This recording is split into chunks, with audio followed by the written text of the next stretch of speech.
how many satellites do we need to do? This is the other thing. I mean, how many? Good question.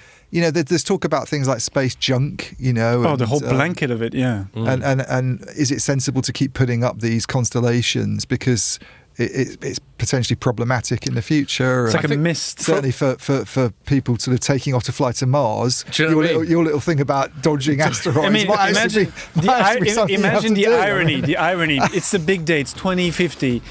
Elon Musk is there. We're going to Mars, and then he gets hit by one of his own satellites. Satellite. So maybe.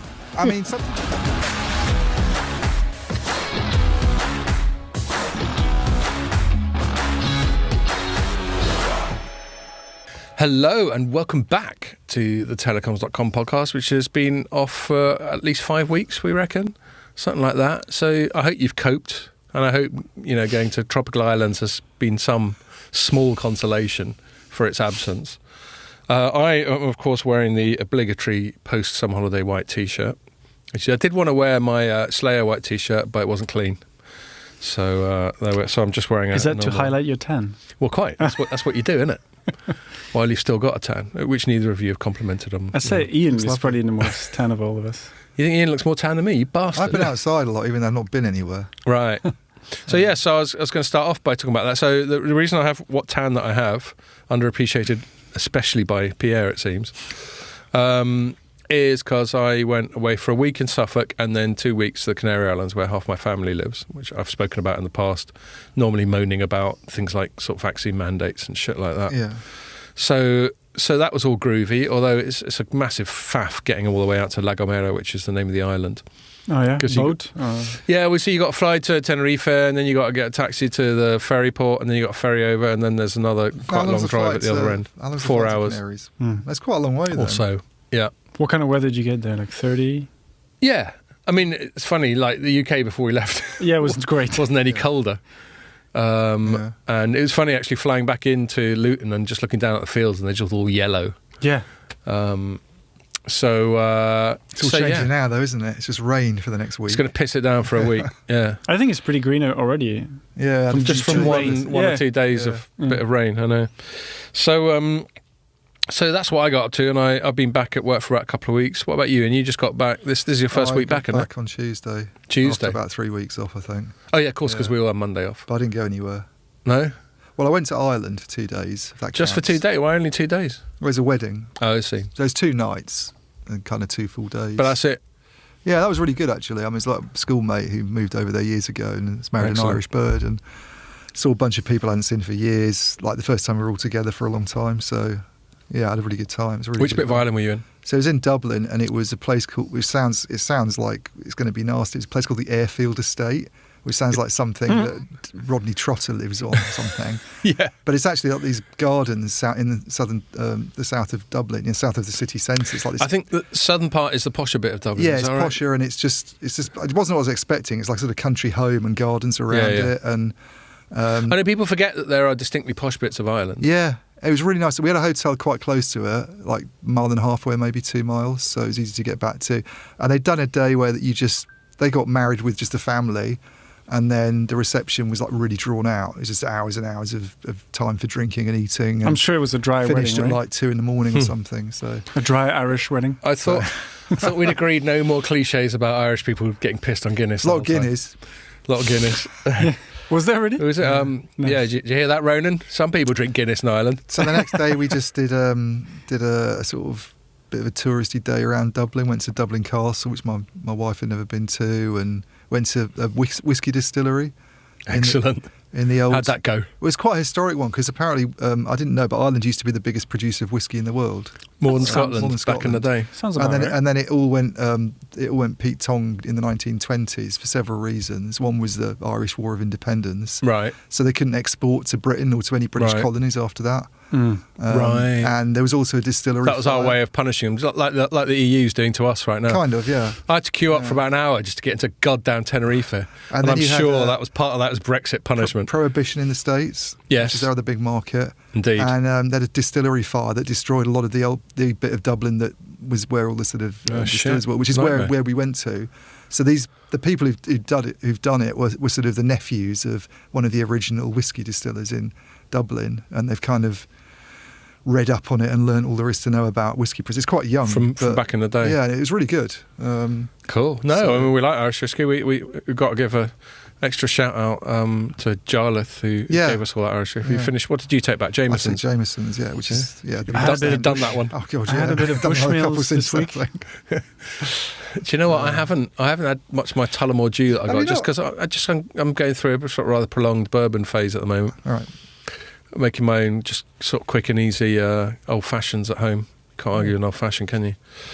Okay, cool. And what have you been up to, Pierre?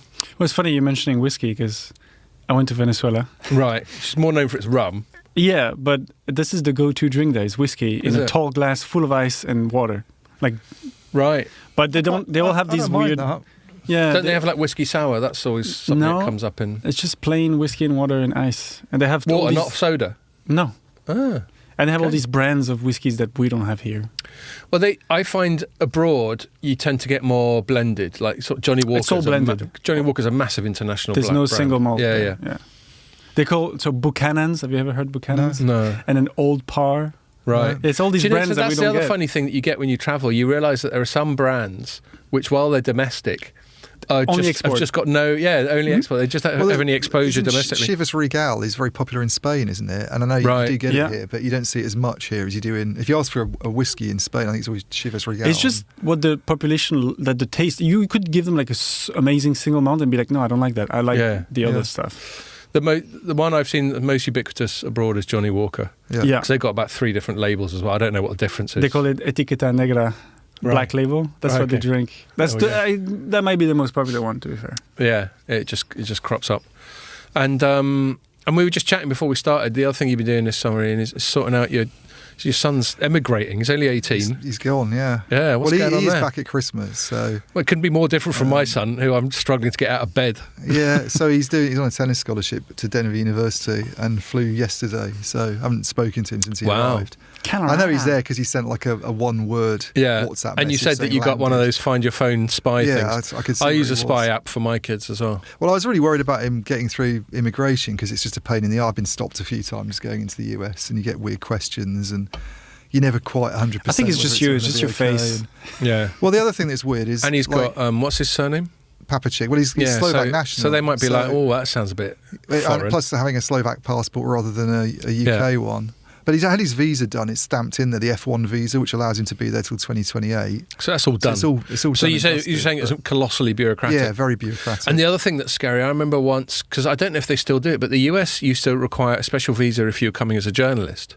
You're right, yeah. And what most journalists used to do if they couldn't be asked is they say they're analysts. For some reason, analysts don't need a visa, but journalists do. Yeah, it's easy for us to get away with that working for Informer. Well, yeah. But I remember I did that once and I was really shitting myself because US immigration is really hardcore. You got these very stern people, sort of using the word "sir" aggressively a lot. Yeah, and you just think that you're one misstep away from some glove going up your where the sun don't shine. I think that's what I was be concerned true. about. Well, even when I went into Austin a few years ago, I got stopped and quizzed by them for ages about why are you here, and got taken into a separate room. But didn't you Ray at the time was still like reading. Just sitting there waiting for me, thinking, what the hell's happened to Ian? He's disappeared. Did you say right away, I'm going to a conference? Or you said something else? Well, because from now on, when I go to the US, I always put I'm down for sort of recreational purposes, even if I'm going to a conference. I just say I'm there seeing friends. And they were like, why? You said you're working here, but you're here on an ESTA. And they were like, we don't understand. What are you doing work-wise here? Then why didn't you apply for a work visa? You should be here on an L1 visa. And it just went on and on and on around in circles. It was like, no, I'm only here for 2 or 3 days. I'm just attending a show. And he's like, what is that show? What are you doing exactly? It's scary. Yeah, and they're quite aggressive. And they're just so humorless, and you just figure there's so little room for nuance and wriggle room. Well, if you sound sarcastic at all or exasperating, they're like, sir, don't get aggressive with us. There's no need for that tone. Don't be cute. There's no need for that tone, sir. We're just doing our job. And it's like, I'm sorry, I didn't say anything. I was just... So I was concerned about him getting through that process. And especially with the other really weird thing that happened when he was at the airport is he's going over his emails from Denver, still stuff to sort out. Denver University is like you failed the COVID vaccine requirements. So he'd sent them. He's been vaccinated twice, Right. Because you have to get into the US. Yeah. But to stay on the campus, which is where he's living for the next 4 years, you have to have a booster as well. Yeah. And they hadn't told us this, and so you need a booster as well. No, some places you've got to have so many vaccines. You've got to look like a bloke out of Hellraiser. He can get into America, to but there's a problem with him being long term at the campus. So I was worried about. Obviously, he's got in, and they've probably said to him, "You need to get it done." Can you believe in America? Over 2 years later, everyone's still. I mean, he's even had it. You know, he's 18. He's 18. About as fit as you can be, and he's had the disease, and he's had 2 vaccines. I mean, what do you want him to do? So, but I'll tell you what, look, I had it in my hand. I'll chop my hand off. And he got this form saying you have to explain why you haven't had it done. So he's phoning him up saying, "What shall I say?" And I said, "Well, just say because no one told you, and you've had it, and you didn't see the booster didn't seem all that necessary." So, yeah. Anyway, but you're confident now that he's got through. He's run the gauntlet. I know he's there because he's now at the campus. I saw him where he was, and do you think he's going to turn into an American? I hope not. He's back, sorry, American listeners. He's actually back really soon. He's back in late November. Ian, for a few weeks. He's marrying an American girl. He's staying there. Well, he might be. Who knows? But he's going to marry someone called Mary Jo. He will drive a pickup truck. Yeah, he's going to come back. And you'll love it. Does he ever wear a baseball cap when he's playing tennis? Yeah. He'll fit in just fine then. He could do with putting it backwards. He doesn't put it backwards. By the time he gets back, he only wears it to keep the sun out of his eyes. Yeah. Well, they'll go. No, that's not the point. Put it on backwards, like John Isner, or you're not staying. Curios. Yeah. Okay, we better get on. Or for stereotypes, Tommy Haas, German. They also do it. He did it as well, but he's very American German, isn't he? He lives there and he's married. Yeah, but we're doing American stereotypes. Stop ruining it. Yeah. Leighton Hewitt. Stop ruining our American stereotypes. Don't make me start on the French. What do they wear? A beret. Can you imagine? Like a white beret. I want to see a French tennis player wearing for Wimbledon. That'd be brilliant. Yeah. Just to wind people up. And a stripy shirt with some onions around his neck. It would be funny, actually, given, as is often evidenced by the banter we have on this pod, the history of banter between England and France, if some French tennis player came on and just really larged it up. Red and white striped T-shirt, perhaps onions around his neck. That would be funny. No, like a scarf. Love like that, a scarf. Yeah, a scarf. Yeah. Sort of... Henri Lecomte's the kind of player who'd do something like that. And a moustache. Yeah. He was great. He was a fucking legend. Very funny. And one of those wooden rackets. Yeah, exactly. and just not bothering to go for half his shots and just shrugging. Just going, he was not. No. You mean being extremely skillful without trying. Without trying. It's the without trying that would antagonise the British. Yeah. If you just did it effortlessly, with style, as he's saying. Okay, so we better get on because there's something going on at 4. But we might try and screw up Pierre and overrun just so that he has to. It's only Phil Harvey. Phil Bloody Harvey. It's only Phil Bloody Harvey. Yes, but shout out to Phil. Shout out to Phil. Yeah. But let's crack on anyway. So yeah, I mean it's a bit weird because yeah, you want a punk or the other one. If the Hazy Janes are cold, you should try my home region beer. Should we do that? Pierre brought us a little Prezi from. You don't live in Normandy, do you? What is it? North. Bad de Calais or something. Yeah. What a boring name for a region. They changed it. They called it Hauts-de-France. So I've got like French Height. Now it's called. That's better. French Heights. The North. Although to be honest, even the though North it's very low. The North is anywhere north of where I live in England, isn't it? Yeah. The North's Birmingham up, Watford up even. Indeed. Well, I was going to say Watford, but Hitchin's north of Watford. Is it? And I don't live in a fucking north. Speaking of the North, have you seen the new House of Dragon? I have. I quite like it. It's pretty good. Yeah. Well, there's the other one out today as well on Amazon Prime. The Rings of Power. Oh, yeah. Which has got very good reviews. Really? That's the most expensive TV show ever made. That's like $500 million. What? It's the same for one as the BBC. season? Yeah. And the reviews say it just looks absolutely astonishing. Yeah. Apparently it's the equivalent to the whole of the BBC's budget for content a year. Yeah, for digital entertainment. It's appropriate that we're talking about them because that's going to be our third segment. So yeah, before we get on, thank you, Pierre, for bringing us this. You're not having one though. Are you not having a drink at all? Well, is there another thing? Yeah, Goudal. It sounds like a cheese. Like Goudal. Yeah, it does. Yeah. But everything French sounds like a cheese, doesn't it? Yes, it's called La Goudal. Ancient blonde beer. And it's a blonde beer, and it's 7.2%. It's ancient blonde beer. It's ancient blonde beer. How old is it? How long have you had these? It's from a monk. Right. Bière de haute fermentation. High fermentation. I can't even read it. Correct. How's anyone supposed to read that on the back? Well, It's French, isn't it? You're not supposed to No, read but I can't even see it. It's quite small. Anyway, so Something hurrah, wrong with my thanks for eyes, I that, think. Pierre. Let's give it a go. Let's give it a quick spot review before we crack on. I reckon I'm going long-sighted. Oh, yeah, tell me about it. Have you seen? I've got to do this. Check this out. Yeah, you are getting long-sighted. I actually find I see better close without my glasses on. Jesus, yeah, I do. Yeah, you're becoming me. Ha! Good. I'm pleased. Oh, that's not good at all. You need bifocals. Yeah. No, what you need is a separate pair of glasses. I love he's got this epiphany Because recorded. Ian's like a couple of years younger than me, and I started getting this shit about a year or two ago. It's obviously a 50 thing. Yeah, but I've got 2 years to go yet. Well, year and a bit. Yeah, and while I should be commiserating, I'm pleased that anyone else is sharing my misery, I'm afraid. Okay, well, anyway, cheers. Let's see what it's like. I hope you don't spit it. It's all right. Goes down all right for a 7.2%. That's actually quite tasty for us. It's on the sweet side. That's the one thing that they always usually are once they go above 6%. Exactly. It was like my attempts at homebrewing when I was at university. I don't know if everyone goes through this, but we thought, let's save a bit of money and do some homebrewing. And then, of course, you spend £100 on fucking plastic tanks and shit like that, and tubes and substrates. And then you just think, let's make it really alcoholic. So you just put far too much sugar and yeast in and just get this cloudy, disgusting soup. And then you go, far from saving money, we've just blown £100 on being dicks. Whereas these chaps at La Goudale have clearly learnt the lessons we didn't. Apparently the strongest beer in the world, I saw a clip of this recently, it's in Iraq, and it's 67%. Oh my God. That's not beer, is it? But it says Is that beer what they on used it. to kill people? Yeah. That's cool. Get some beer and pour some ethanol in it. In fact, lots of ethanol in it. Okay.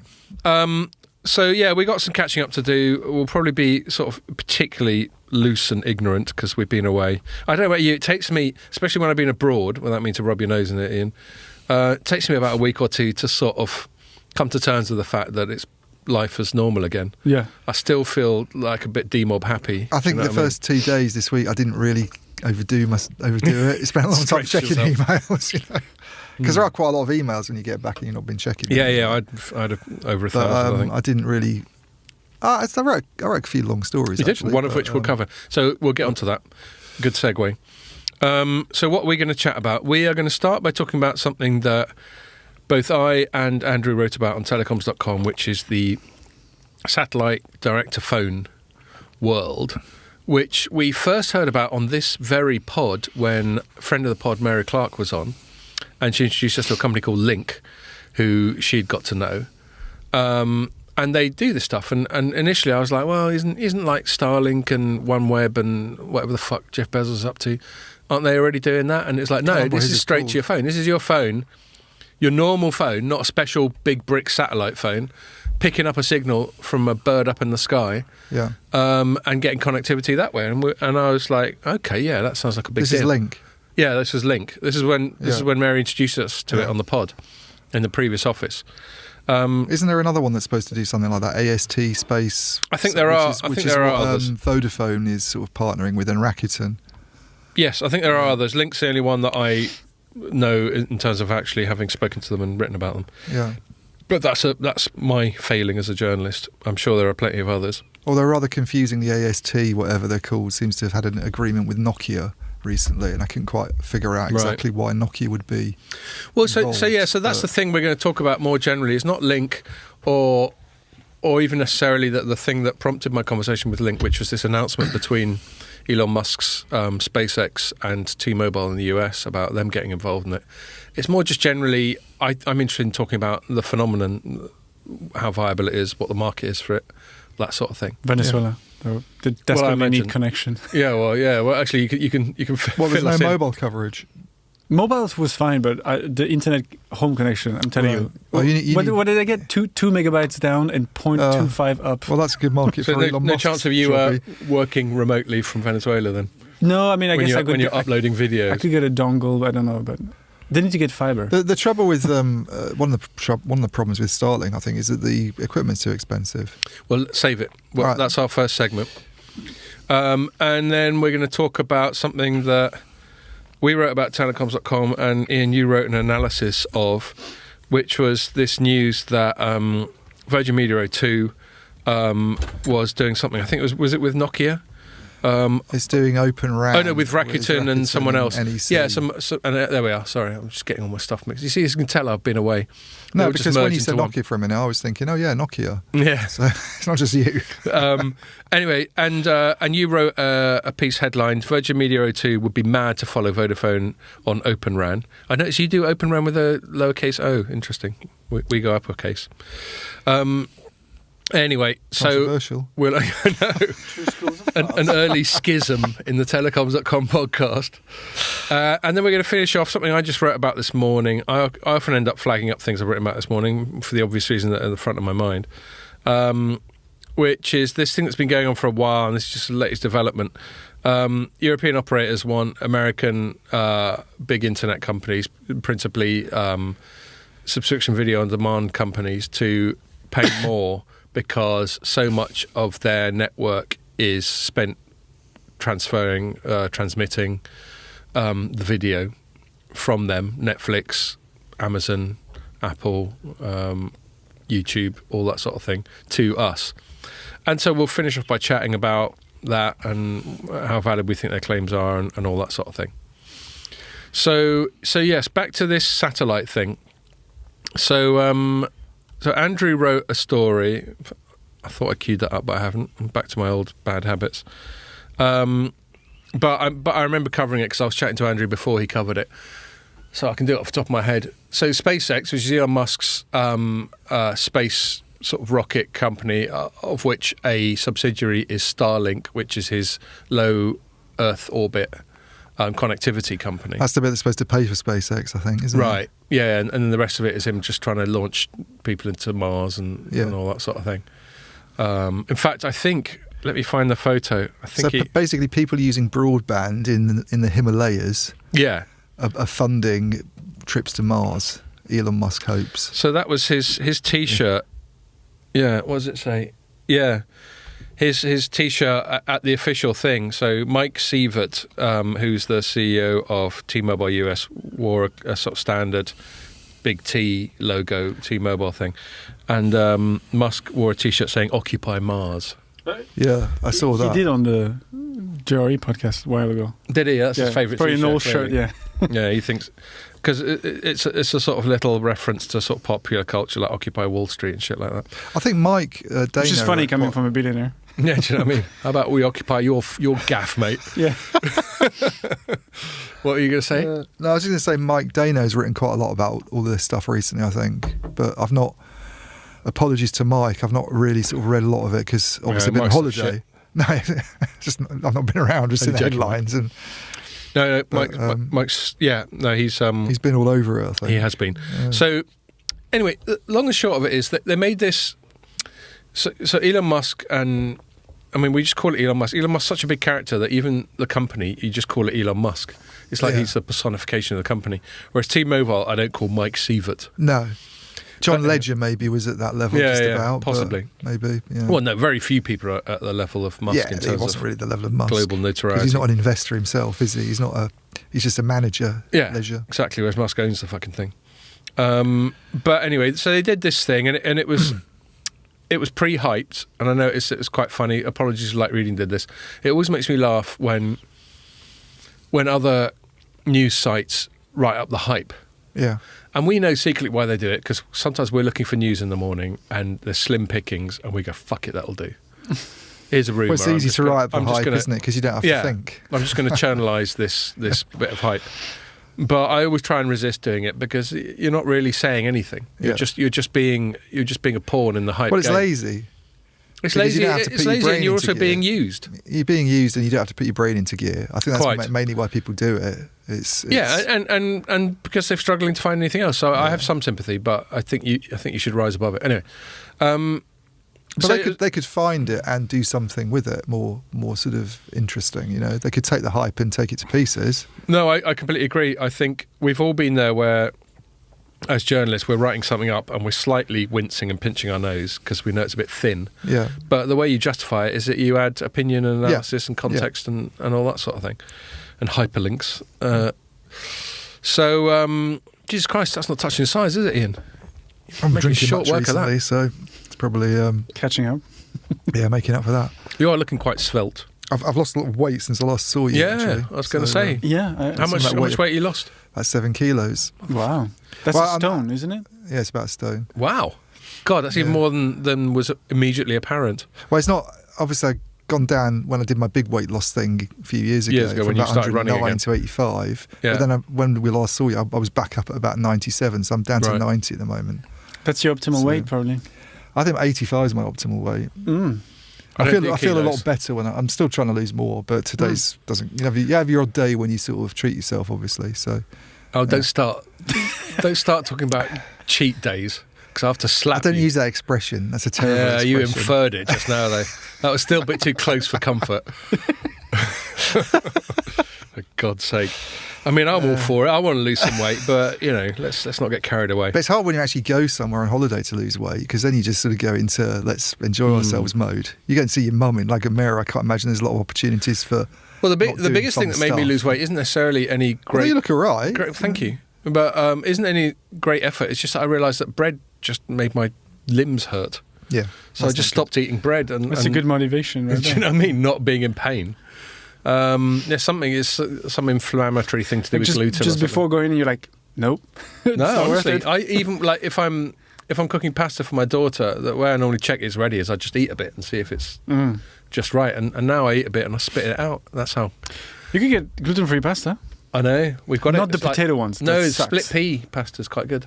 Yeah, like Cassie's got some of that. Anyway, we digress. How the fuck did we get onto that? So. Elon Musk and they did this announcement, and just to remind ourselves, Starlink, the commercial bit of SpaceX that doesn't involve occupying Mars. Do you need another beer? Yeah, go on then. Is about this low Earth orbit satellite, but Leo for short, as opposed to Geo. Yeah, I know. Sorry, it's a beer. Have you finished? Which is basically satellite connectivity, which is very clever, but the satellite connectivity goes to a base station, doesn't go straight to devices, it goes straight to a base station. It could be a smaller base station as a domestic or office-based thing, which basically behaves like a Wi-Fi hotspot, or it could be an actual base station, which then retransmit that connectivity to mobile phones, to devices, terminals, like we used to call them back in the day. Yeah. Whereas this satellite direct-to-phone thing, as the name implies, is there's no middleman, there's no base station. And that's with regular phones, right? That's with just normal phones, with I think normal antennas. I think all you need is a software tweak to the best of my knowledge. And anyway, and so Elon Musk decided to get in this game and did it in partnership with T-Mobile US. And they did this big announcement last week. The problem with the announcement was, as Andrew's headline shows, it was riddled with caveats. So it was all like, we've announced this sort of technology partnership, and we aim to do this, and we're going to do that. So this is something different from Starlink that he's doing here. Fundamentally different. Is it using like the Starlink constellation? No, so that's a big caveat. I hope so. Because it sounds like it requires different. It requires I don't different get how satellites. he's going to. I tell you what. Not only does it require different satellites, it requires satellites. This is all going to go horribly wrong. This is like 2000 all over again. This gravity, Not only does it require different satellites, but they're significantly heavier, and apparently the SpaceX gear he's got now can't even launch these fuckers into space. What? If he tried it, it would just go and then flop into the ocean. Do you know, I really struggle to understand this satellite boom that seems to be going on at the moment. Because I sorry to butt in. Go on, Karen. I think that's a critical part of the analysis. But I think let's just scene set a little bit more, and then by all means get onto that. So there are all these caveats, and it's not going to be ready, and it's basically a technology partnership right now, and it's just full of aspirations. It was like basically a soft launch. Like I used to cover the consumer tech sector, and you get these soft launches where there was no actual product. There'd just be all this fanfare, and then they'd be say it'll be ready in 6 months' time. Yeah, it was just a fucking soft launch. I mean, what was the point of it? Why didn't you wait for 6 months?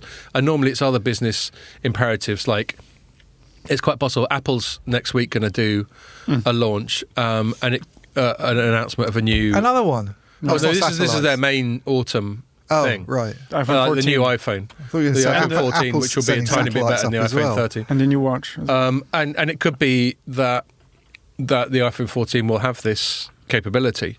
So maybe Musk just wanted to get ahead of that. Often it's just like strategic. It's capability to use satellite comms. Yeah, could be. I don't know. Well, there's nothing up there. Well, there's loads of those little LEO bastards out there. You can barely. We have to fly through a sort of bank of them when you go into the Canaries. This is one of the problems with all this shit. No, that's actually a lie. LEO is still higher up. I was going to say that. Can you imagine if there was this asteroid belt of satellites? Ladies and gentlemen, please fasten your seatbelt. LEO is still way higher than 30,000 feet. We're going through a flock of satellites. Yeah, exactly. There's one. Yeah, it'd be like that sort of scene out of Star Wars when they're in the asteroid belt trying to shake off the Star Destroyers. I just watched the Obi-Wan Kenobi while I was off on holiday. Is that any good? It is quite good, actually. Exactly. I thought it was pretty good. It's quite good. Exactly. It's not amazing, but it's quite good. I haven't done any of these things. Mandalorian, none of that. I don't have Disney. If you've got a 12-year-old boy, you've got to have Disney. But you haven't got a 12-year-old boy. I've got a 15-year-old girl and an 18-year-old boy. Yeah, they're a bit past the Disney phase, probably. 18-year-old boy, I'm trying to get him to get a job and start fucking justifying his existence. And pay for Disney. Yeah, well, if he wants. If that's what he wants to spend his money on. Anyway. So they came up with all this stuff. And we were sort of sceptical, while at the same time, Elon Musk is a bit of a legend, and he has achieved a lot of amazing things in the technological engineering and company building sense. So, you don't want to bet against him. And anyway, and then on the back of that, I spoke to Charles Miller, who is the CEO of Lynk, Lynk. It's a company we first heard about a year ago on the pod from our friend Mary Clark, who they've been doing this satellite direct-to-phone thing for a while, but they're a startup. And I had a little chat with him, and it was interesting. His sort of take on it was very much, initially I'd be thinking, oh, you must be shitting yourself, Charles, now that Elon Musk's getting involved. And maybe he is, but his public take was like, yeah, brilliant. Now everyone's talking about this stuff, and I thought I had some sympathy for that take, because now everyone is talking about it where they weren't before. Or I'd say everyone. Yeah. Not people who've got a life, obviously. And from his point of view, directly commercially, T-Mobile gets in bed with Elon Musk on satellite direct-to-phone. Well, Verizon and AT&T are suddenly going to get some FOMO, aren't they? Yeah. So he's hopeful they might do a deal with him. Yeah, and again, we only have his word for it, but he was saying how his phone was ringing off the hook the next day with everyone going, how do we do this? Because that's often how it works. Does he have a big anchor tenant himself at the moment? I think he's got... No, I don't think he's got big ones. I think he has got some. Yeah. And I think Lynk is expected to have its first commercial service live before the end of the year. There was a big... What's going on there, Pierre? Pierre's having trouble with his console. Just fucking about with I'm getting interference. We've got to get another one. They break about once a year. Is somebody calling your phone? His keyboard. My phone's in my pocket, man. What do you want me to do with it? I don't know. I was just getting interference. Anyway. The floor for you. Yeah, it's even lower down than it was before now. It's no longer at backpack level. It's at ground zero. One thing Charles did reveal is that they still haven't got FCC sign-off for their thing. So that could be an issue for them. And that's where makes you wonder whether people like Musk just end up whispering in their ear going, well, maybe you want to have another look at that shit. Yeah. Because you realise as you're a journalist longer, business journalist, whatever, you realise there's all sorts of fuckery that goes on behind the scenes. It's not straightforward. It's not a pure meritocracy. Yeah. It's not the best product wins. Yeah. There's all sorts of weird shit, especially to do with politics and regulation and all that sort of thing. I mean, for the past few years, obviously we've had markets distorted by the fact that the Americans have decided that they want to fuck with China and all that sort of thing. Anyway, but, all that, assuming it goes according to plan, he'll be there, and the other people that you alluded to. But yeah, so having set that scene, so we were sceptical about the Musk announcement, not because we're sceptical about Musk or even T-Mobile US. Well, I'm quite sceptical about Musk. You what? I'm quite sceptical about a lot of Musk's. Well, I'll invite you to talk about that in a sec as well. But more just because the language in their announcement was very hedged. It was very full of caveats. It was very, we intend to do this at some stage in the future type of thing. Yeah. And yeah, so I keep putting you off. So over to you, Ian. Like this whole... I mean, we've got two things. We've got the existing sort of LEO thing, which is satellite to base station, Yeah. And then we've got this satellite to phone thing. Earlier on, you were expressing some scepticism about the whole shebang. Tell us more. I don't get it. I mean, maybe I'm missing something, and I don't follow satellite closely enough regularly, probably.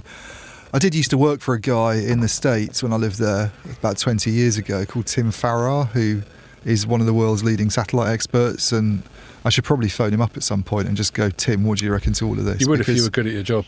I would if I was good at my job, so I should make a note to do that. But I know Mike speaks to him from time to time, or certainly liaises with him by email. So Mike's better at his job than you are. Yeah, but we knew that anyway. But I just don't. I mean, when I first worked in, you're going to be fucking with this thing. He's putting me off with his console. No, it's like we've been attacked. Weird. So we got, just so people listening or even watching know, we've got this little device where Pierre plugs in all the mics. Sound mixer. And apparently it's buzzing in Pierre's ears. And it's all right now, and he's had to just basically stick it at a sort of 30-degree angle to make it stop buzzing.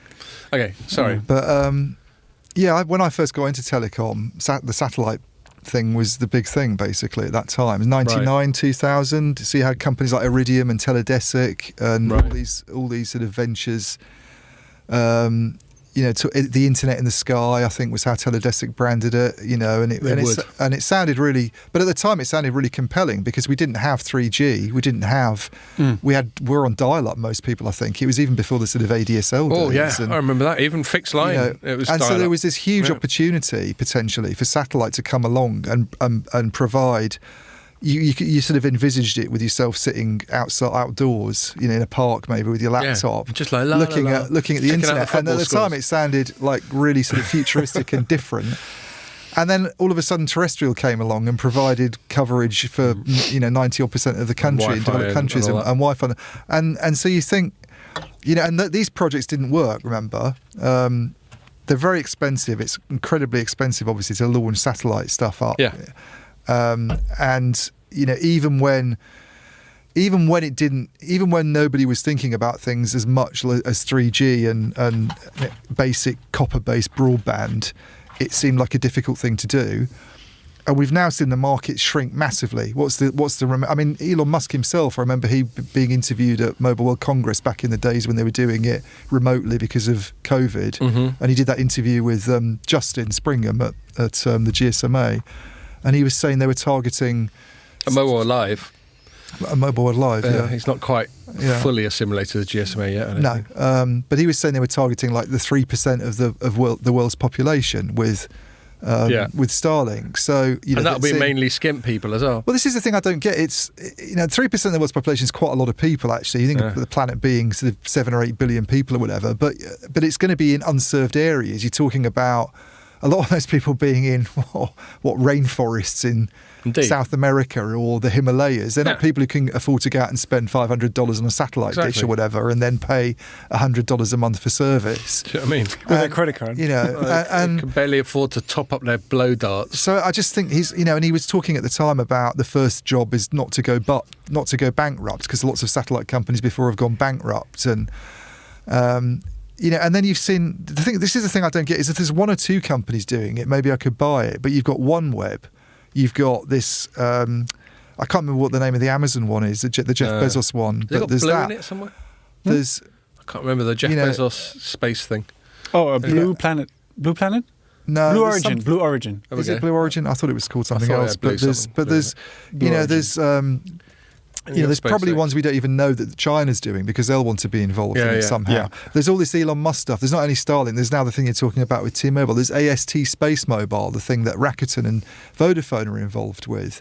There's Ericsson talking about, and OneWeb keeps getting money. People keep chucking money at OneWeb, and I just don't, including the fucking UK government. I do not understand the business case for it. I'm afraid. I don't get it at all. I can understand having a limited number. You've already got companies out there, by the way, like Inmarsat and Intelsat, and they don't do brilliantly. They serve a very small slice of the market for things like maritime, where nobody puts base stations in the sea, obviously. Well, exactly. That was actually there was a story I wrote this week about Royal Caribbean doing a deal with SpaceX, but that's different. That's the old school base station thing. How does the Wi-Fi on planes work? Is it with satellite? That is also done with satellite. Yeah. But millions of people travel.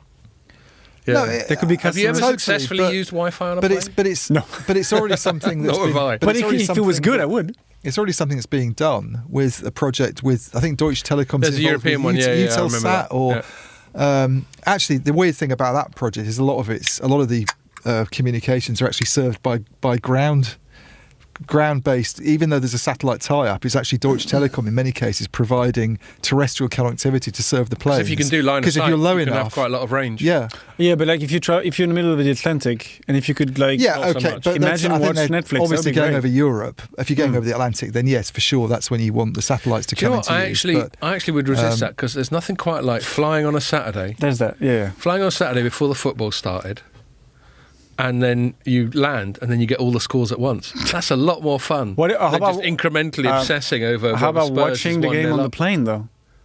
That would be nice. Well, people can't bear to be in the dark for 12 hours. Well, but that's my point. There's, I'm being facetious, In but today's there's world. a Imagine certain, watching the game on the plane. there's a certain residual pleasure from those few times in your life where you have no connectivity, and then you land, and then you get off airplane mode or whatever, and then suddenly you've got all. It doesn't bother me because I just read a book. But, nerd. Hello. But most people these days have lofty, to be hooked up to the internet. Some of like us still know how to read, actually. Yeah, you reading Yeah, what'd you read? Fucking the Bible. comic books.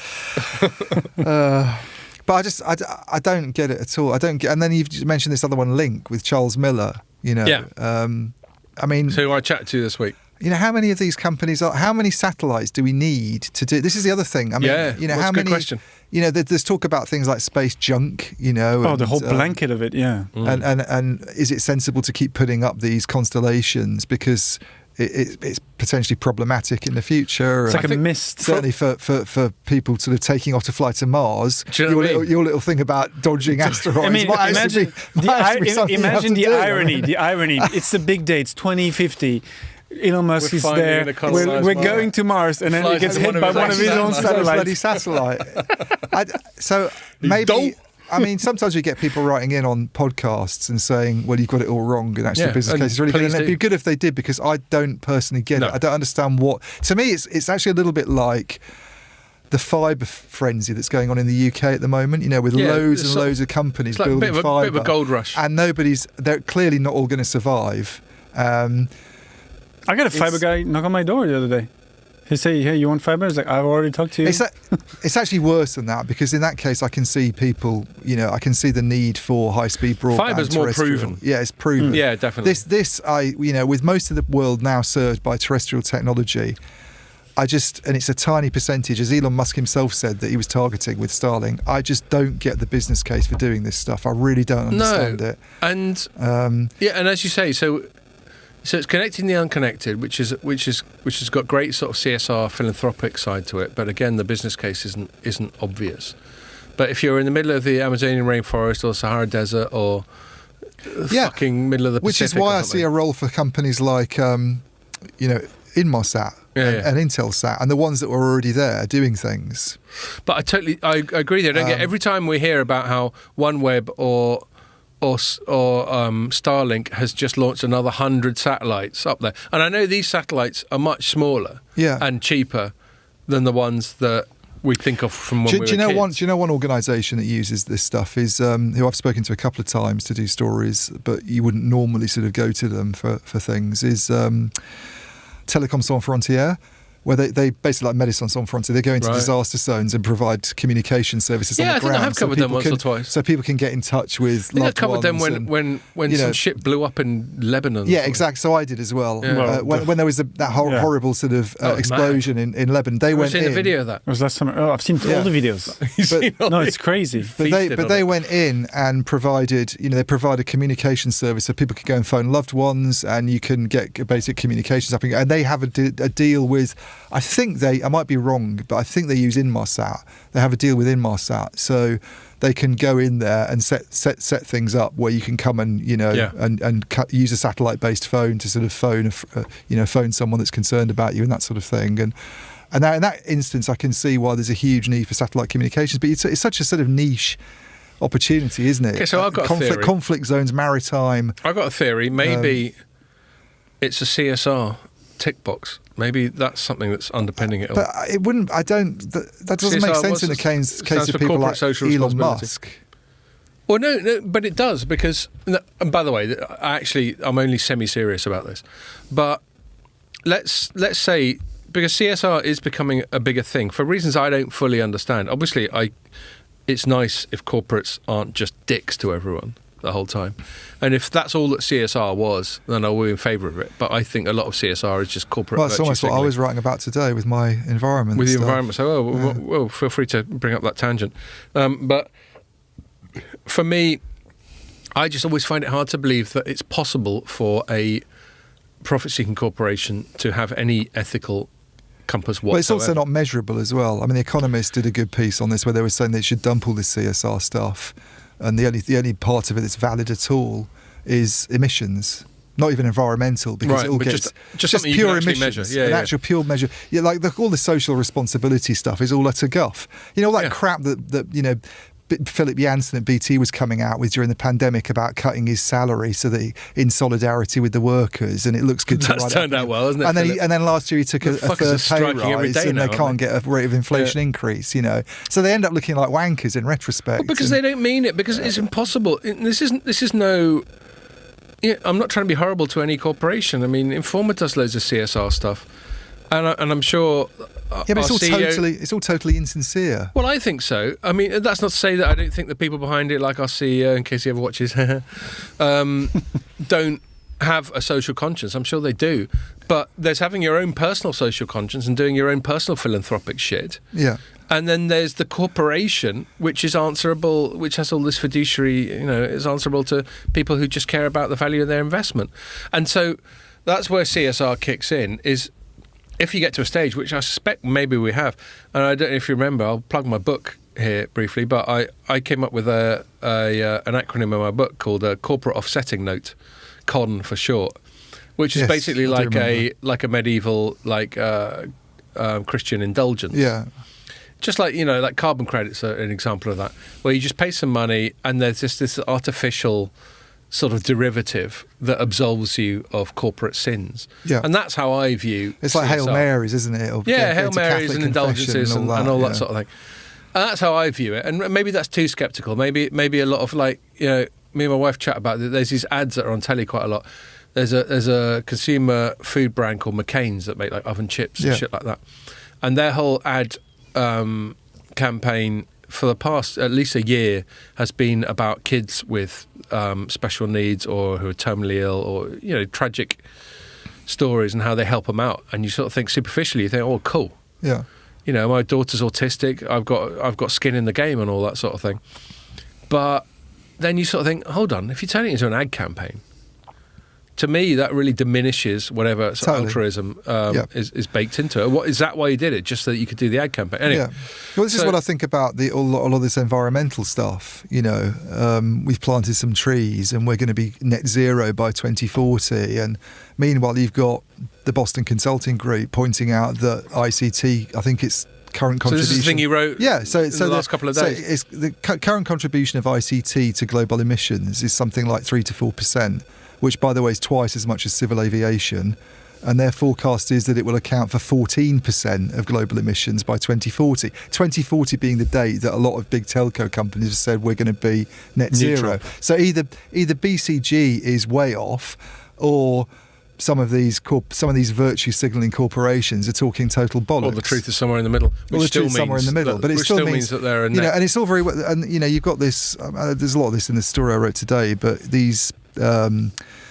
You'll have probably seen the thing that came out of Ericsson this week with its and latest. I took a mildly sceptical its latest lightweight, super efficient thing. I mean, it's obviously great timing for this kind of stuff because we're all paying more in energy bills, including companies. Well, exactly. And so it's the perfect timing for Ericsson to come along and say we've got something that uses 40% less energy. And to be fair to Ericsson, I mean, they've been banging on about how green their shit is for at least a year. Yeah. But the timing suits them. But the trouble is that what no one really looks at, and I think it needs to be measured better, is it's all very well having these base stations and these radio units that are so much more efficient. But if we're all using 30 connected gadgets in our homes 5 years from now, as opposed to 3 at the moment or whatever it might be, and there's dozens more radio sites because everybody's built edge networks and densified their networks, then we're worse off, aren't we, in terms of energy consumption? Yeah, and you can't have it both ways. It's better to have something that's efficient if you're doing that. Clearly, you want a more efficient radio because it'd be even worse if you were buying one that's really inefficient. But it's still going up, isn't it? The point is, the consumption's still going up, and data usage is still going up. And put even more broadly, technological progress equals more energy consumption. Yeah. Yes, there's a flip side, like the Ericsson radio announcement this week, which is we've got a radio that does the same thing but using less energy than the previous one did. So that's the flip side. And I honestly think where I have a lot more time for eco stuff, and I don't. It's on a cost business. Yeah, cost and efficiency and technological I do progress. As well. Yeah. I don't want the fucking planet to be destroyed. I've got kids. Yeah. But rather than be like these people who glue themselves to motorways and stuff and just insist that everyone just goes and lives in a cave and just eats roots out of the ground, let's use R&D and technology to find ways of doing what we're doing now in a more energy efficient way. I'm totally into that. Yeah. Anyway, so that tangent was me wondering whether this satellite thing is a CSR tick box, not on an eco side, but on a sort of connected and the unconnected, the sort of underdeveloped parts of the world, which again, everyone's got total sympathy with. We've got a colleague, hopefully actually, she's going to be over here, I think towards the end of the month, Paula, who writes for Connecting Africa. Yeah. And so, as the name implies, she just talks about telecoms, but in an African context. And obviously, there's loads of Africa that's got fuck all connectivity. There was another story. It'd be interesting to see her perspective on some of the satellite stuff, really. Because that obviously is a region where you would think that satellite does have. I mean, there's also been weird things about using drones, hasn't there? And balloons. And Project Loon, wasn't it? I mean, brilliantly named Project Loon. I loved that one. Yeah, you took the ba off it. But some of these things that people like Facebook and Google have tried to do in the past and to provide connectivity. And again, fair play to them.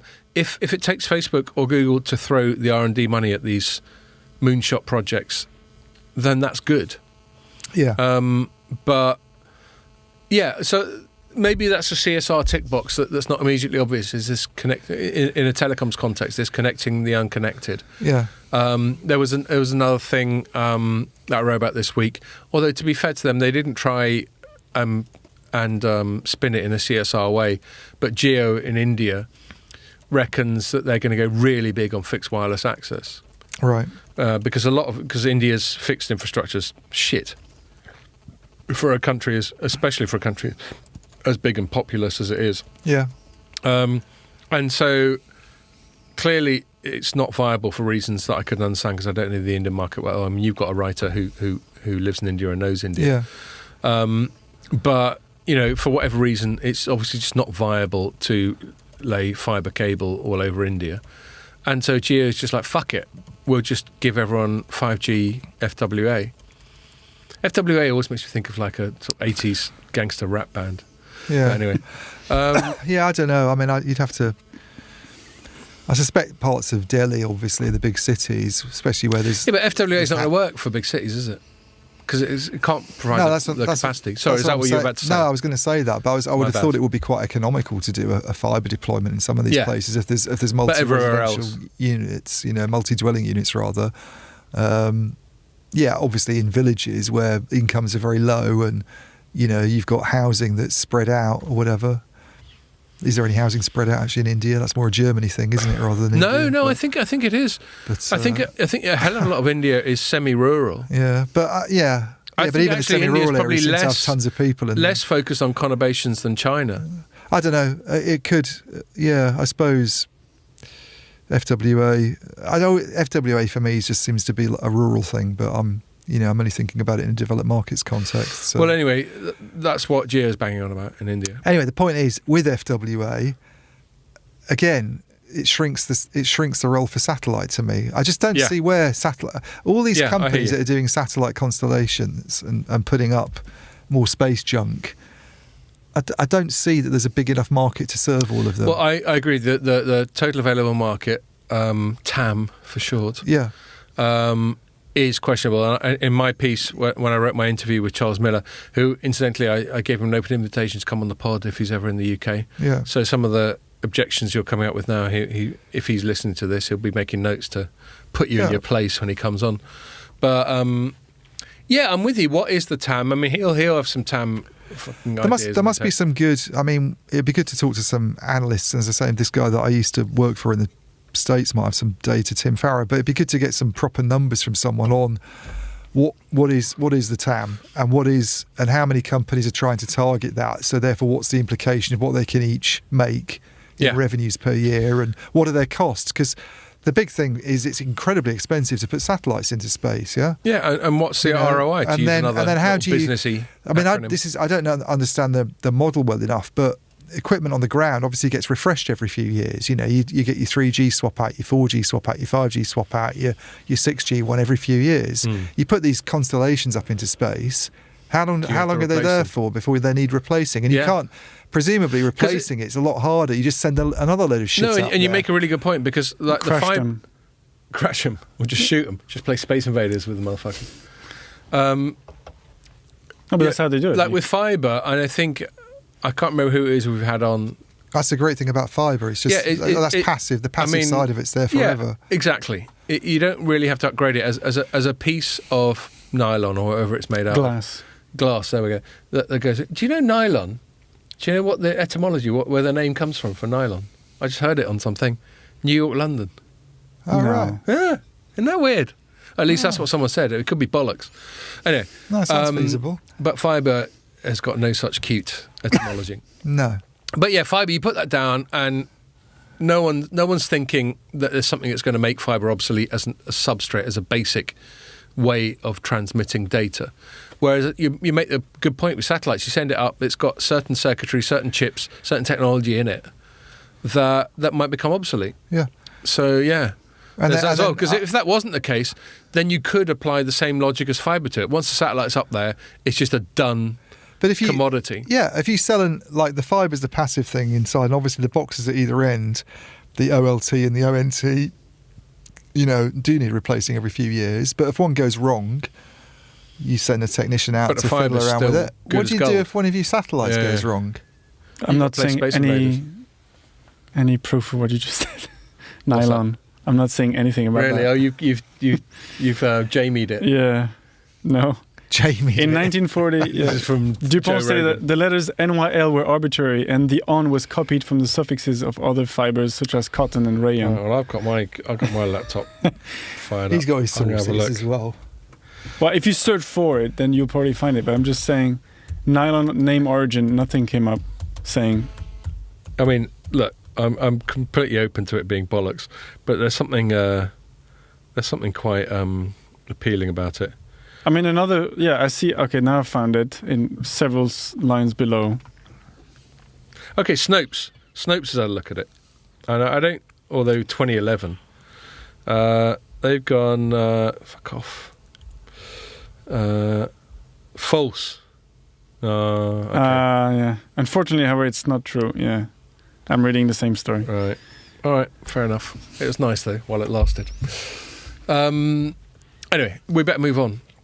That natural hiatus. Actually, wait, before we move on, City of the Month. Cities. Oh, yeah, go for it. So, London. London's the City of the Month. Nylon. No. City of the Month. Actually, no. Close second, Sydney. And then third is Bangkok. No way. They're good cities in the month. Proper places, not some of the crappy ones you've had in the past no one's ever even heard of. Big, massive cities. I'd love to. That's one place I'd really like to go to is Thailand. I've been a few times. Yeah. I love a bit of fucking green curry. I mean, that's not the area. Apparently, it's extremely spicy. Yeah, I know other reasons you might want to go. Stop it. All right, Ian, let's be sensible again. All right, Ian, there was a story this week that Virgin Media had got together with, I think, Rakuten and NEC, the usual Japanese Open RAN suspects, to just have a sniff around Open RAN in the UK. And you wrote a piece headlined, Virgin Media O2 would be mad to follow Vodafone, because we know Vodafone's quite keen on Open RAN. Yeah. And you just think, hold on I'm not sure Vodafone's very sensible either, but I don't want to put words in your mouth. Tell us your take on it. Well, I mean, I think I was about a day after everybody else writing about it, partly because I was still checking emails after getting back from holiday. So I thought and a lot of news outlets just seem to pick it up and run with more or less what you were just saying, Scott. So we were guilty of giving it a straight report, but that's fine. Yeah, I mean, not everyone, when we're talking before we started, I said it's a bit arcane. You said it's not that arcane, but it is arcane to most people. Yeah, I mean, I think the thing is that some of the coverage suggested that Virgin Media O2, let's call it VMO2, yeah? Yes, let's. But interesting aside, actually, I watched you remember Magnum PI with Tom Selleck? Mm-hmm. Yeah. I was watching a couple of episodes of it recently, just because it's on Amazon all of a sudden. And he's the guy who used to fly the helicopter. Higgins. Higgins. No, Higgins was the guy. Higgins was the English guy. It was a black guy. The black guy who flew the helicopter. What was he called? He's got a cap on with VMO2 written on it. No way. And then something to do with Da Nang, which is like a place in because he was a Vietnam vet. That's how come he could fly. Because I was writing about this at the time I was watching it, I was thinking, what the hell's VMO2 on his... TC. I was close. I said TJ. Cap. I'm going to have to look it up. What does VMO2 mean on TC's cap? That's a good point. Pierre can look that up while we're talking. Go on, young Jamie.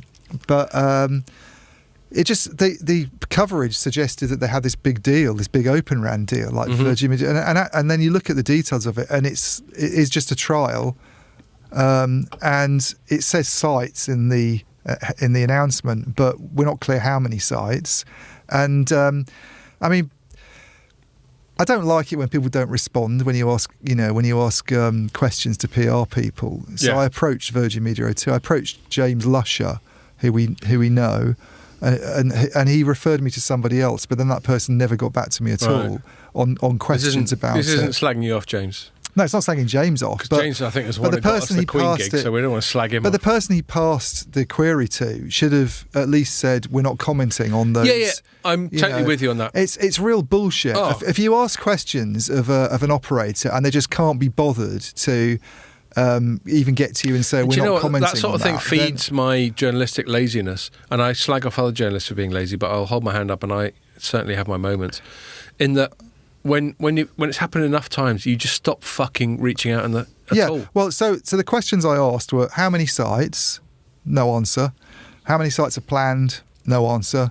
What does this deal mean for the trials they did with Samsung last year, which were also Open RAN trials? Sorry, it was a Marine Observation Squadron, so it's like a Vietnam...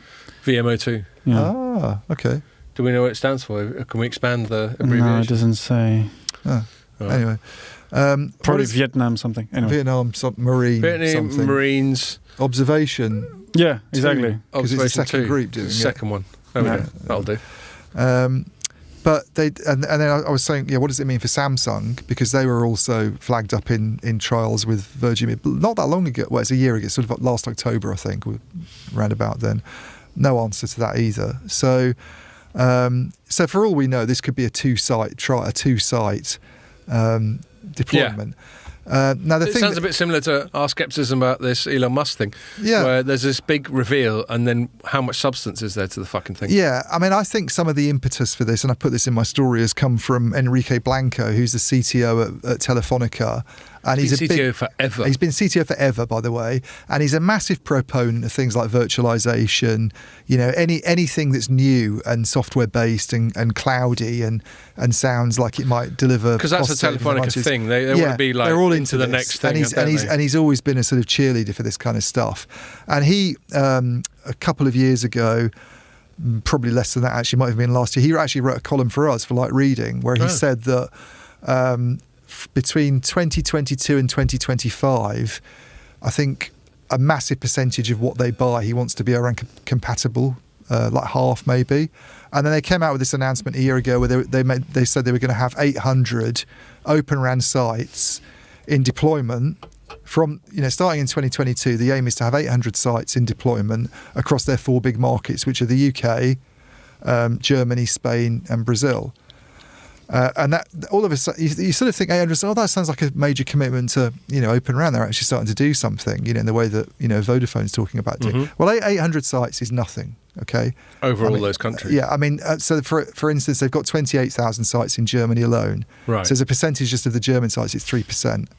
So I don't know what it would be because I didn't work out the site numbers across those four markets, but you're probably talking about less than 1% of sites. So it's token. they're probably going to be small cells, greenfield deployments, perhaps, the sort of places where we might see Open RAN get used realistically, serving some business customers. But the reason I said it would be mad for it to go, I mean, Vodafone, I used as the example because they've got this, as you know, you've written about it yourself a few times, the big 2,500 site swap out they've got going on in the sort of west of the UK. In their case, I can sort of understand why they're doing it to some extent. Because they were a heavy customer of Huawei, and they were forced by the UK government to replace that gear. Yeah, so they might as well. They weren't very happy. It's effectively greenfield, isn't it? It's a swap, but they're only a swap that's imposed on them. It was a swap imposed on them, and their only other alternatives were, really to do Open RAN, to use Nokia, which they weren't happy with. They've never been very happy with Nokia for the last few years. Okay. So they probably weren't going to do that. They're phasing out of London and the southeast. Or to be more heavily reliant on Ericsson, which basically means you've got a single supplier strategy, and therefore you're very heavily reliant on one company. So probably not a sensible thing these days. Nobody wants to go down that road now. No matter how eco-friendly their radios are. Exactly. So with them doing Open RAN, I can sort of buy the need, the reason for doing that. And by the way, Vodafone, nowhere else in Europe are they doing anything like that. In all the other countries where they've not been forced to swap Huawei, they aren't investing in Open RAN. That tells a story, doesn't it?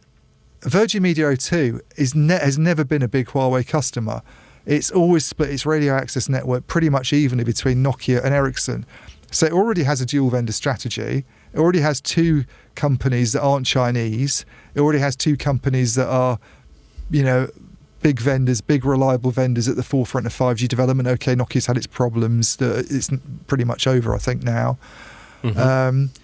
Why would it go and tear out equipment that is yet to depreciate? Perfectly good equipment at a time when the economy is going into recession, and they're going to be, trying to cut costs. Everyone's skint. And people are probably going to be shifting down to the most little bare-ass, pikey and tariffs. Make a big investment in Open RAN.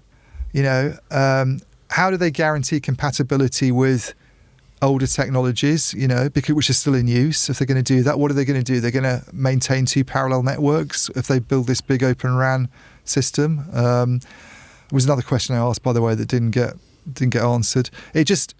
I can't see. I see this being an Enrico Blanco pet project, where the CFO and the CEO have gone, well, okay, we'll test this stuff. I actually think there's some,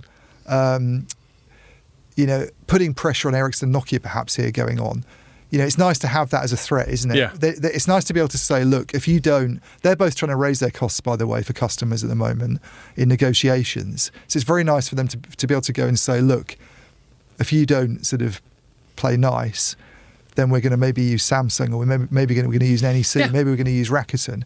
But for them to actually have a big deployment of an Open RAN network, to me, in the UK, just wouldn't make any sense at all in the next few years, and I don't see it happening. Well, I can't disagree with anything you said. And to your point about what the ulterior purpose of their messaging is, like back to the previous thing that we were talking about,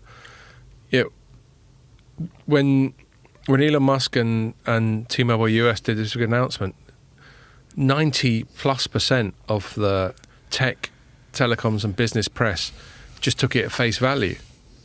And I was just like, what the fuck? I mean, there were so many holes in it. Yeah. There were so many caveats, so many sort of conditions before this thing ever becomes reality. And then same goes for what you're saying. When one of the things I really enjoy about being a journalist is that I'm the recipient of this sort of relatively raw propaganda that has been produced by some communications department within a big company, and the fun bit I get to do is go call bullshit on it. Yeah. I mean, I try not to be too much like I try and contrast Telecoms.com to something like the Register, and this isn't to slag off the Register because it's a great website, but the Register can be a bit compulsively snarky. You could say it could have a go at someone talking about the colour of orange juice, and it's like, all right, calm down. Some things just need to just be literally reported and just get on with your life. But I do respect the Register.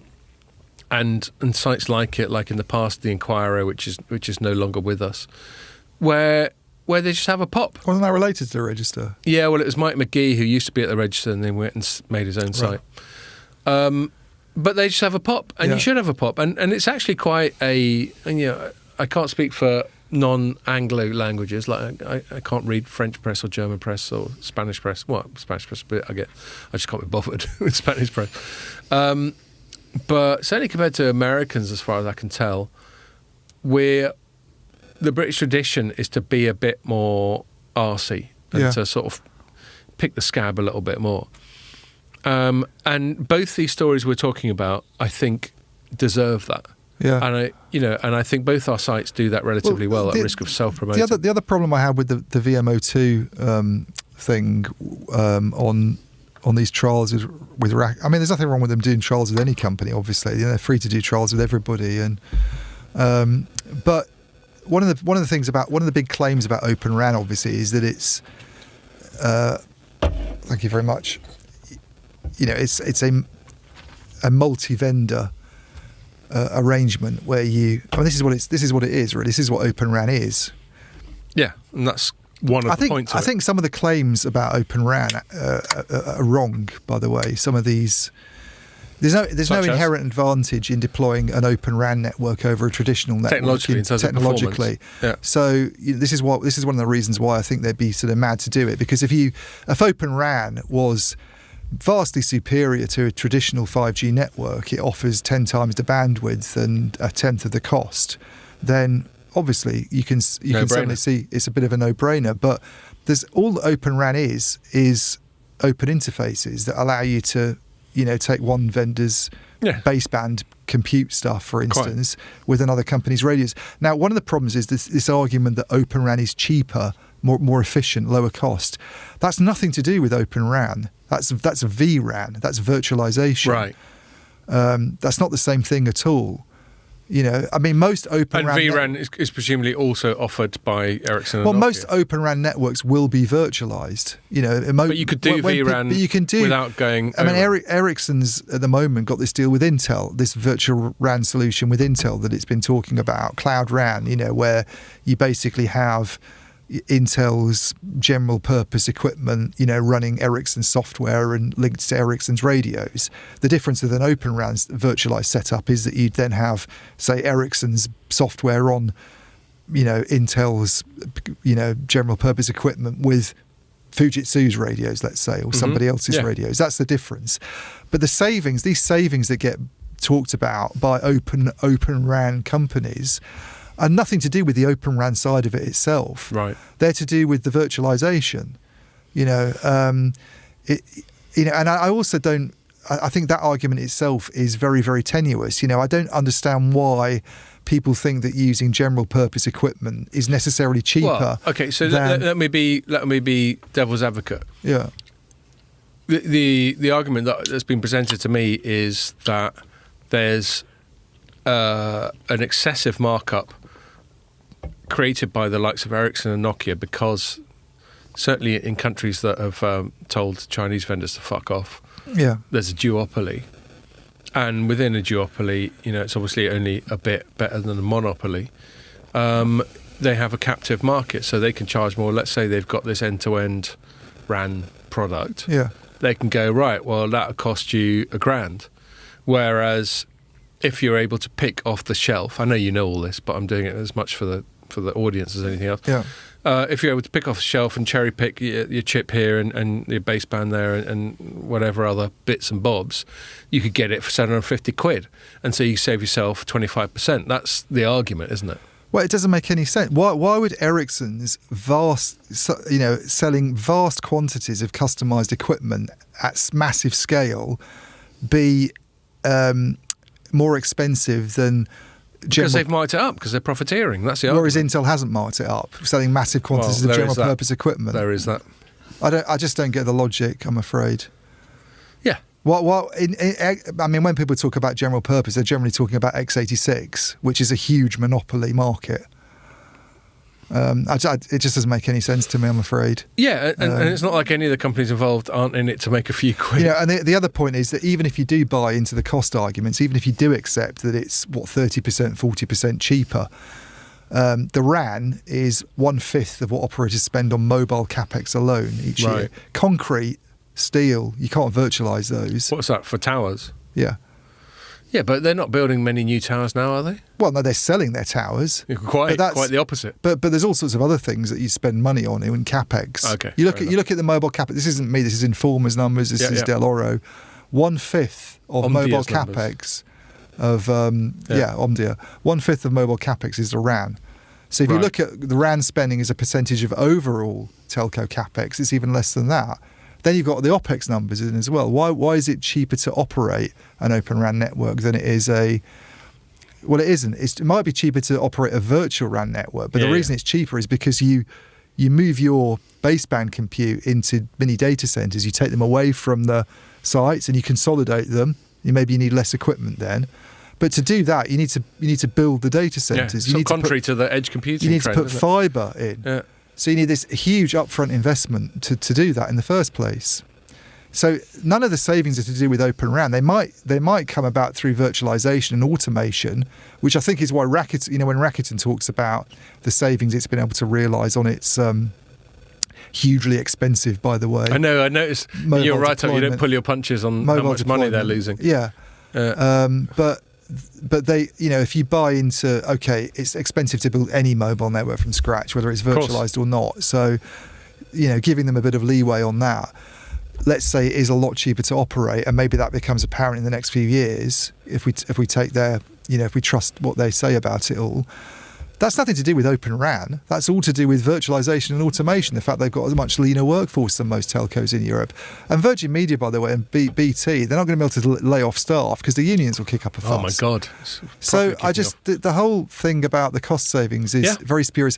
The other thing, which I sort of meant to talk about and then went off into this bit of a tangent, but the multi-vendor side of things, great. If Open RAN is all about plug and play, we'll take Ericsson's baseband stuff and then we could just go out and get radios from someone else and quickly put it together and it works. That's what Open RAN should be. But it isn't that. They go through these long testing procedures, which is pretty much the same as having a company that sells integrated products going through that process themselves in-house to make sure it all works efficiently. What have we got with this NEC and Rakuten partnership? We've got two companies working together, saying they're Open RAN, but they're basically preferred partners. Yeah. They're doing.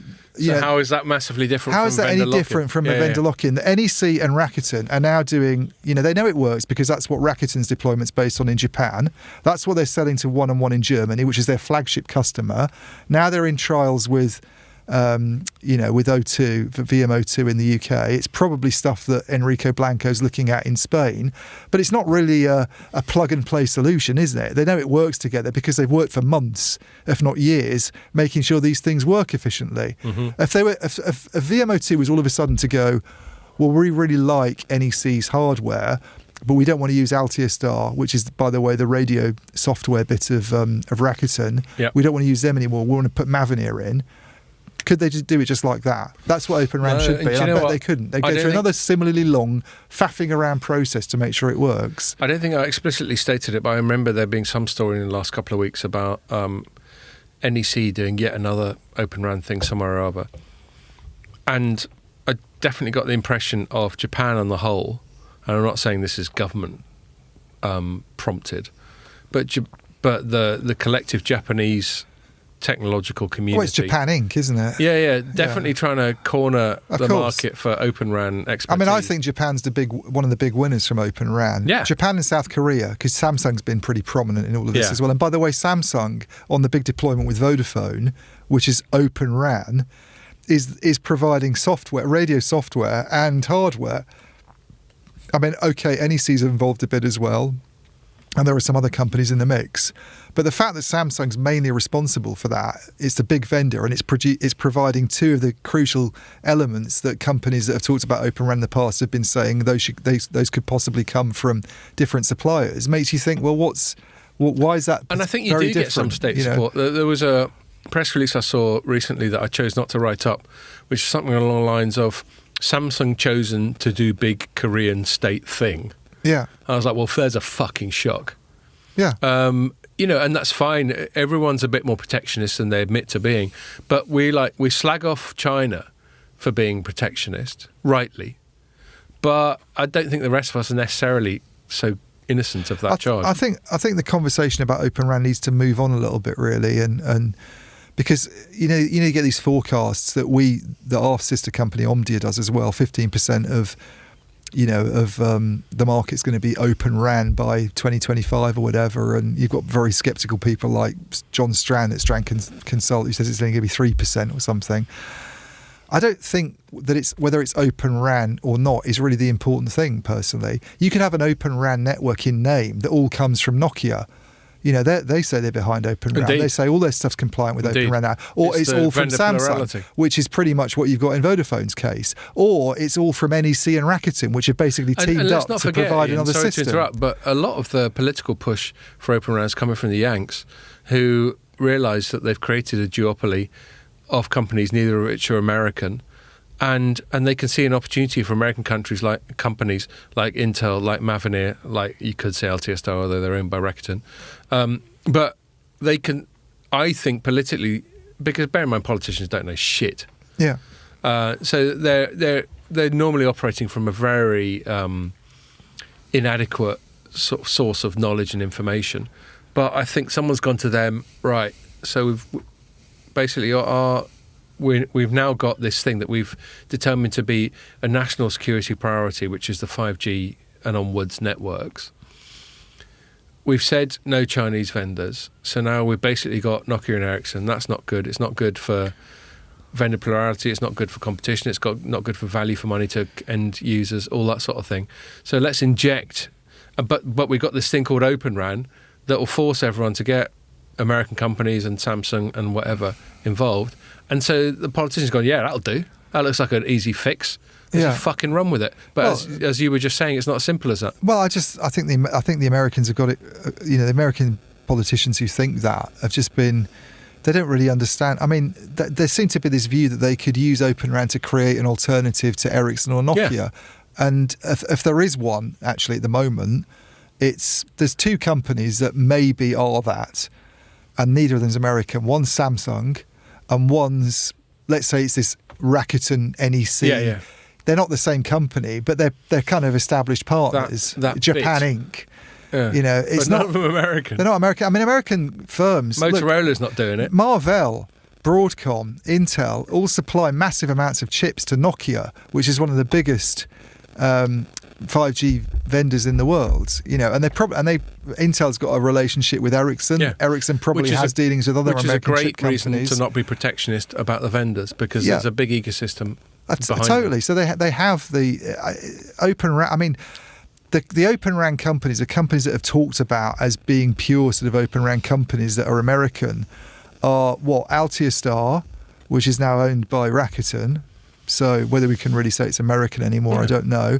Parallel Wireless, which is probably finished. You've written about that a lot more than me, so I'm going to defer. I mean, if the reports are true that they've sacked 80% of staff, I don't really see how a company that sacks 80% of staff can survive. But they were relatively small anyway.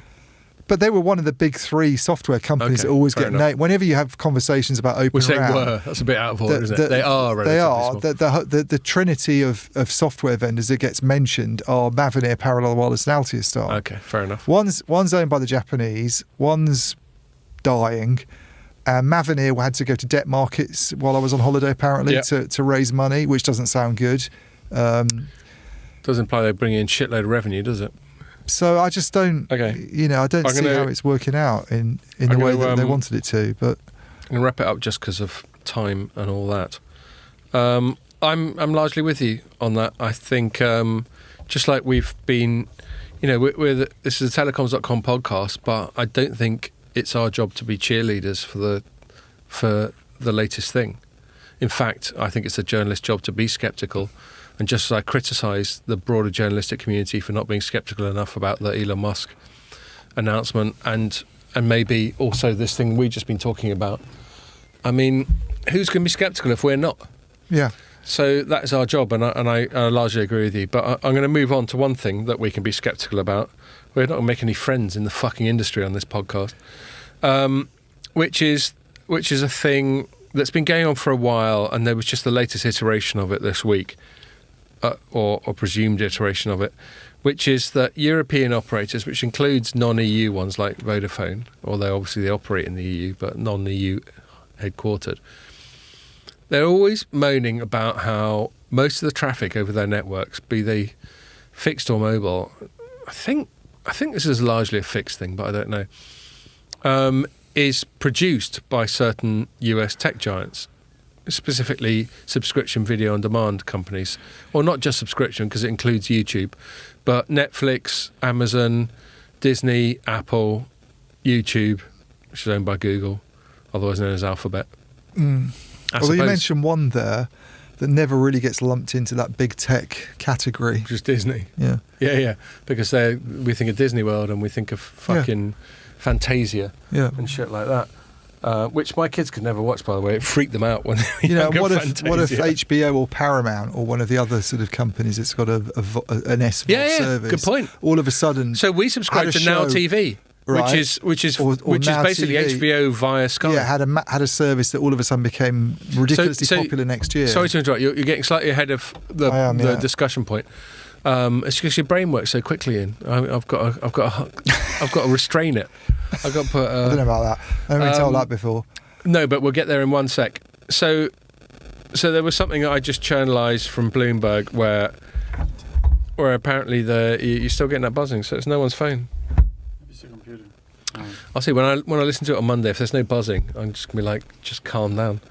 Anyway, where apparently, so there's been all this. There's a I can't remember. Etno, is it? Etno. Yeah. Oh. So Etno is this trade association for European operators, and they're always moaning about the EU and going, "Fucking Netflix using up all our bandwidth. Yeah. Make them pay." Yeah. And look, I can see why, in a pure business way, this might be quite compelling, because if you can get some money from an unexpected source, whether it's pure public sector or whether it's forcing companies from another sector or another region to pay up, then why wouldn't you? You know, if ScottCo, please, if can we have some of your money? You're really successful and we're not. Can we have some of that money? If ScottCo, that's basically what this is. If I had ScottCo and I could get some money off Ian Co, I'd fucking do it. And I'd still take you out for a beer after and go, well, you know, them's the breaks. Do you know what this is? This is the same as that ridiculous Swiss law about targeted at Netflix, where they forced Netflix to spend a certain percentage of its revenues that it generates on Swiss shit, on Swiss local documentaries about cheese with holes in it. Which, frankly, is the most ridiculous thing ever, because Netflix has done more than any company for local language content. You know, there's loads of there's loads of that stuff long on tail Netflix. stuff. There's loads of long tail stuff. They've done more for local language content than any local producers. There's not enough themselves. Fucking cuckoo clocks. But that's not good enough for the Swiss, because basically Netflix has got lots of money and no Swiss companies have. So let's have some of that. It's a good taxation source. So the Swiss are really poor. Yeah, do you know what I mean? And known for being brats. They're really struggling. It's just a cash grab, is what it is. Well, that's how it feels to me. But let's, you know, for this, before we get fully into that, let's steelman it and say, you know, what are the virtues of their argument? Virtues of their argument is that so they've shelled out all this money on creating fixed line and mobile infrastructure. Yeah. And nearly all that is taken up by people streaming video off Netflix and co. Yeah. And so they're saying, well, isn't it fair enough that they chip in? And the way they position it isn't necessarily paying for historical use. They're saying they should chip in for our current rollout, which is how they reposition the whole thing into not just this sort of punitive wealth tax in effect, but aren't we all just investing in the common, you know, network infrastructure build out that we're currently doing now with 5G and fibre and all that sort of thing? I, like you, Ian, don't find it that convincing, and that's, you know, I'm inclined to try and be sympathetic towards the telecoms industry, because they are, after all, the people who pay my fucking mortgage at the end of the day. But it just feels like a bit of a moan and a bit of a cash grab, as you say. And then the other, and I'll hand it over to you because I know you got lots of thoughts on this. And the other question is, what precedent does it set? If Netflix got to pay today, who's got to pay tomorrow? Anyway, over to you. Yeah, I mean, I also think it's this is the stupid thing about the whole thing, is that the EU for the last few years has been one of the main sort of cheerleaders of net neutrality. You can't do this. You can't have specialised services because it's discriminatory. And we can't have discrimination because that conflicts with net neutrality. What's more discriminatory than charging some companies for network usage but not everybody else? But discriminating against big, rich corporations is different. Yeah, discriminating against this is individuals. like I don't know if you've ever been. You were talking about wanting to go to Thailand. I mean, I went around Southeast Asia a lot when I was in my 20s, and you used to go to museums and tourist attractions, and they'd have a tourist price and a locals price, and you'd feel a bit. And the locals price was basically free, and the tourist price is really high. Getting the ferry over from Tenerife to La Gomera is about a quarter of the price if you're a local.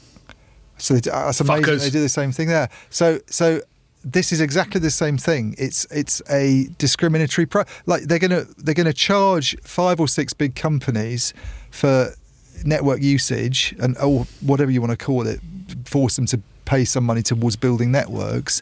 But people who come below that level aren't going to pay anything at all. Yeah.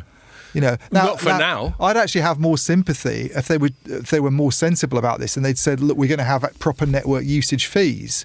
Any company tier the whole thing. Tier the whole thing. It's like hobbyists and people who have basic websites that don't generate much traffic don't pay anything at all. Then when you get to a certain point, maybe you pay something. Well, it's like, I actually think that's bullshit as well, personally. But it'd be better than this suggestion. One sort of equivalent to that is like, when I've been to France and I've been driving around France, there's certain main like motorways where there are toll roads. Yeah.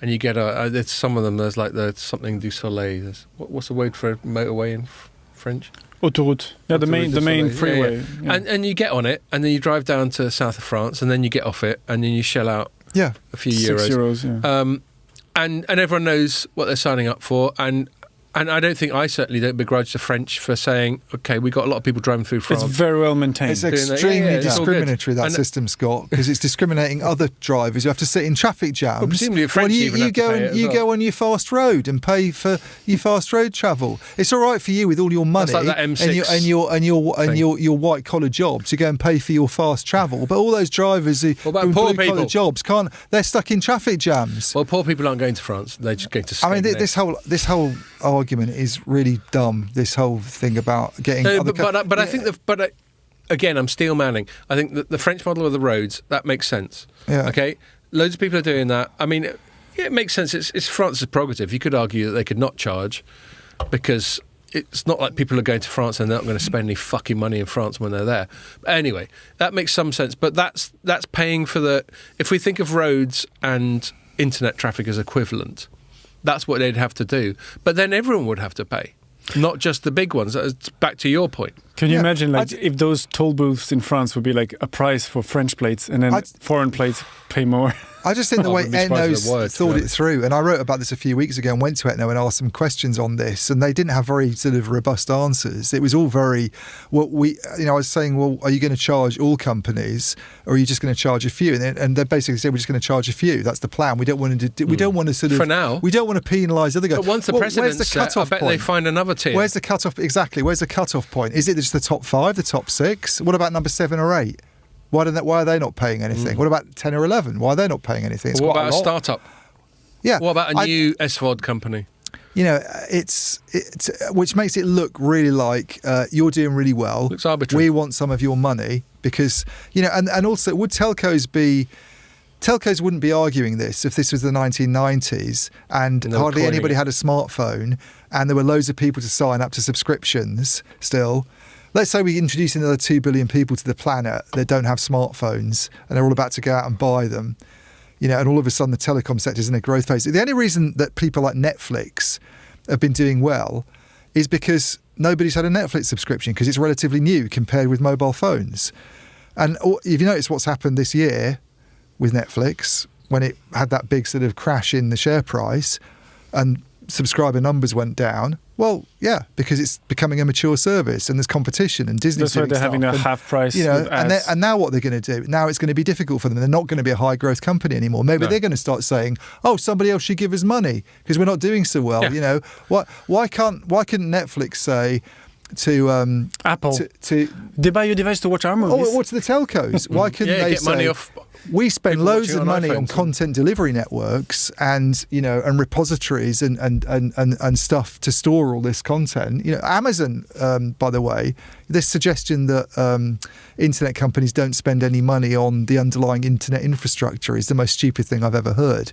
Amazon's capital expenditure, I looked at this when I wrote about it a few weeks ago, was it's tens of billions last year, and most of that went on AWS. It went on data centers, which by the way, if I'm going to pick holes in what you've just said there, AWS is a massively profitable thing in and of itself. That's not necessarily internet infrastructure. They're not paying for fibre.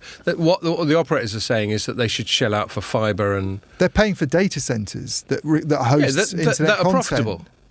But it doesn't matter if they're profitable or not. If you're not profitable, that's your problem. If your business model doesn't work. But I don't think that's a good argument in favour of them chipping in the way that these But why can Amazon say you need to pay for our data centers cost a huge amount of money to maintain? No, that serves up the content that runs across your networks. We want some money from totally. that. Yeah. No, I just think the whole thing's it's just very ill thought through. It's ad hoc. It's opportunistic. The problem that telcos have got is that they can't increase revenues because everybody's got a smartphone, everybody's got a broadband subscription, and we don't have metered data usage. So you can use... That's exactly the point I made. And that's the problem that they've got, is that they've got no... So they've set their own... They've set that, and they did that themselves. It's exactly the same, actually, as newspapers that went onto the internet and put all their stuff up for free, like The Guardian. And then started moaning. And then went, oh, shit. There's no money in this and nobody's buying physical newspapers anymore. Exactly. How do we make any cash out of it? And now they've had to start to introduce paywalls. It's not Netflix's fault if... It's a business model cock-up. It's not Netflix's fault if you just constantly watch Netflix, and I hardly ever watch it, and we both pay EE or BT or whatever the same money. Not to mention the point that if people didn't watch Netflix and they didn't watch Amazon, they didn't use any of these internet services, they probably wouldn't even have broadband subscriptions in the first place. It's a chicken and egg thing. No, good point. All of my internet usage at home that I use that's not to do with work is pretty much probably sitting down and watching the TV and watching this stuff. It's always been video. If I didn't have that, I thought you were going to say porn for a second. If I didn't have that, I'd probably go onto the lowest possible package I can, even dial-up, and just come into work each day and use the internet here. If you just need it for emails, you need like 1 megabyte. Yeah. I've done it. And the other thing is... In Venezuela, here's the other thing. If they're going to contribute to network costs, what's the quid pro quo for that? Do they take a stake in the business? If you fund something, if you're a funder of something, you take a stake in it. Or is it just a straight extortion? Is it straight tax? What is this? Is this a usage fee? Because I don't understand how this is framed by Etno. They say they should contribute to network costs. Yeah. If you stump up investment in the way that Goldman Sachs does with City Fibre, they have a stake in the business. So do they want Google to have a stake in BT or Amazon? Careful what you wish for, telcos. Yeah, totally. Because I'm gonna wrap it up because we're coming close to time. I think we largely agree, and it doesn't mean I don't have any sympathy for the telecom sector in so much as, they have to spend money on boosting capacity, and they can see that one of the main reasons they have to spend that money to boost capacity is because everyone's getting this SVOD shit. Yeah. But I think I completely agree with you in that it's misguided to ask the providers of that SVOD, because I made another point in my story about push versus pull. Why is this SVOD traffic happening? It's not actually the providers pushing it, it's the consumers pulling it. Yeah. We're asking for it. If we weren't asking for it, it wouldn't fucking exist. By the way, another big thing that internet companies pay for on the network side is submarine cables. Massive spenders on submarine cables. No, good point. Why don't they say to the telcos, you pay us for submarine cables? So that's it. I think we can agree on that. When you're setting the precedent of going, well, hold on a sec, you're a big user of this, therefore you've got to pay a unique premium, then who else has got to pay that unique premium? And where does the money come from? So, yeah, I think I'm inclined to go with you and just be more laissez-faire and go, look, this is how it is. It's your problem. The fact that a lot of people want to watch fucking Game of Thrones is for you to deal with. Yeah. Okay. So Pierre's got to stop in a sec, and I've got to have a slash. Same. And we've had a good hour and a half, haven't we? Yeah. So on 40. I think feels like we've never been away. I know. We get back in the groove, don't we? Like riding a bike. Ian was quite agitated there, and I like it. Yeah, well, you want to be animated, don't you? That's where the beer helps as well. It loosens you up a little bit. It's the Goudal. It's the Goudal, yeah. That gave us a head start. Okay, all right. Well, that was great, and thanks a lot for listening. And we'll be back in a week as opposed to 5 weeks. So make sure you join us for that one. Cheers.